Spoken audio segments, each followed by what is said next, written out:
ating mga gagamiting sangkap. Siyempre, kailangan po natin ng manok. Bali, chicken breast po ang ating gagamitin. Depende po sa inyo, pwede kayong gumamit ng leg part, tapos ide-debone nyo na lang po. Kailangan din po natin ng chicken liver, mga 4 na piraso po ito. At ito po ay chicken skin. Ito po yung tinanggal ko dito sa ating breast. Ngayon, isi-season po natin siya ng salt and pepper. Puran lang po natin.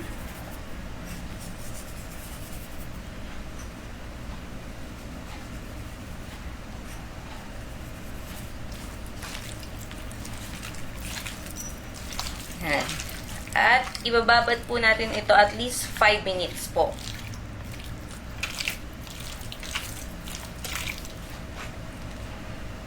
Ganon din po sa ating liver.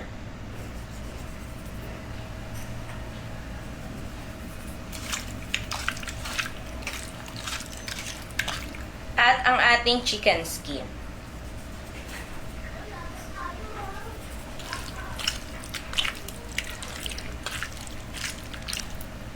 After 5 minutes, pwede na po natin ito isalang sa ating air fryer.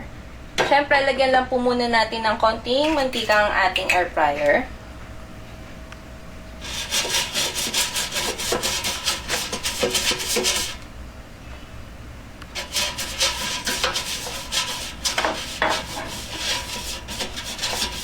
Yan. Kung wala naman po tayong air fryer, pwede nyo pong iprito. Hanggang sa maging brown po ang ating chicken.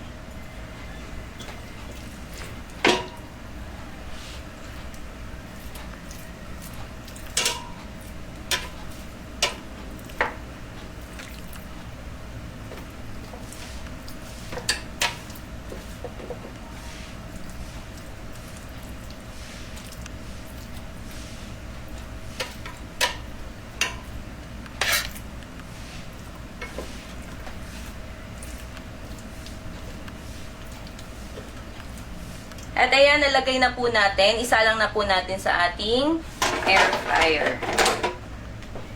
Set lang po natin ito sa loob ng 15 minutes.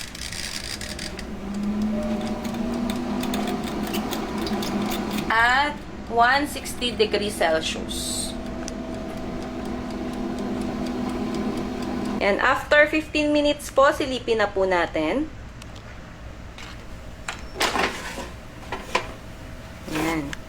So, kulang pa po ito. Isasalang po ulit natin ito sa loob ng 10 minutes. Bali, tataasan naman po natin ito. Iset po natin ng 180 degrees Celsius sa loob ng 10 minutes.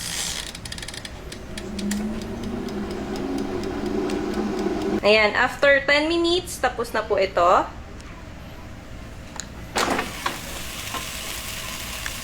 Ayan. Luto na po itong ating chicken breast. Hanguin na po natin at isunod naman po natin yung liver. Ngayon naman po, yung chicken liver naman po ang ating isasalang. Set po natin ng 180 degrees Celsius sa loob ng 20 minutes. Balikan po ulit natin after 20 minutes. Ayan, after 20 minutes, silipin na po natin ang ating chicken liver. Ayan, pwedeng-pwede na po ito. Hanguin na po natin at iset aside. Next naman po ay ang ating chicken skin. Lutuin po natin ulit ng 180 degrees Celsius sa loob ng 15 minutes.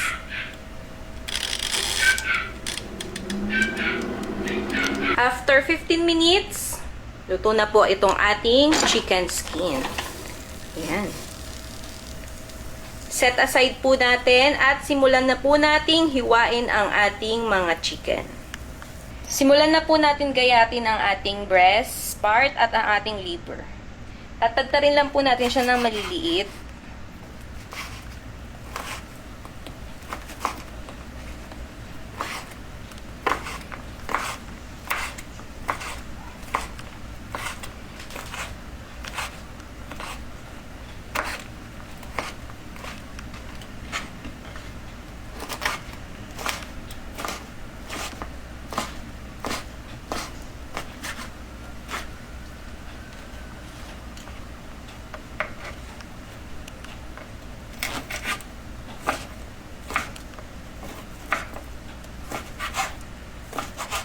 Ganun din po sa ating chicken liver.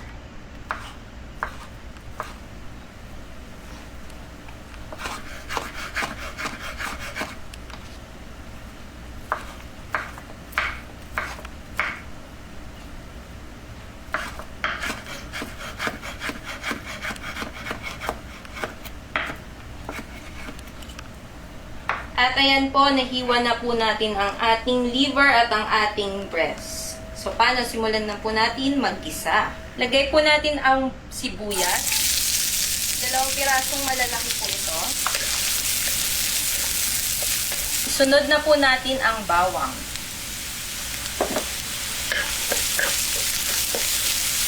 Pagkatapos po natin mag-gisa, ilagay na po natin ang ating chicken breast. Ang ating hiniwa.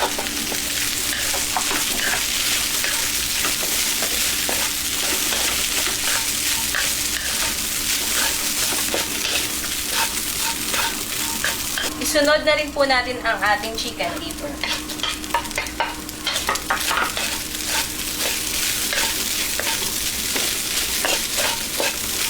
Kapag nahalo na po natin, lagyan po natin ng toyo. 3 kutsarang toyo.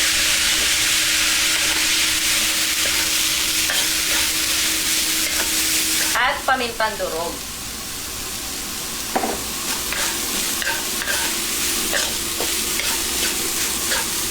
Lagyan din po natin ng konting Knorr liquid seasoning. Nakakadagdag din po ito ng lasa.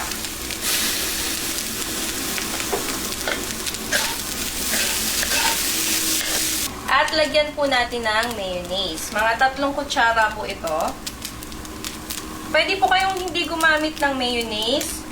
Pamalit po kasi ito sa utak ng baboy.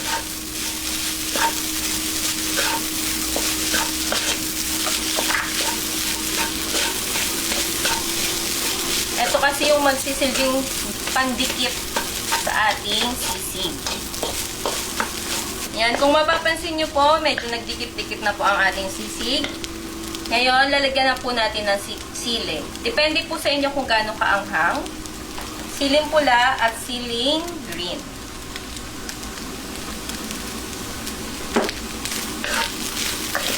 Haluin po natin ulit.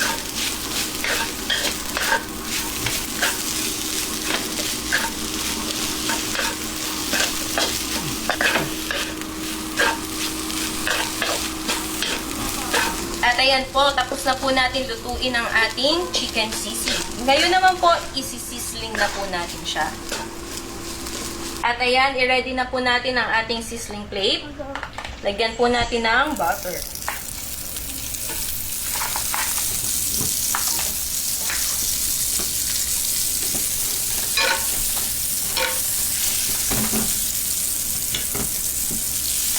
Ngayon naman po, ilagay na natin ang ating sisig.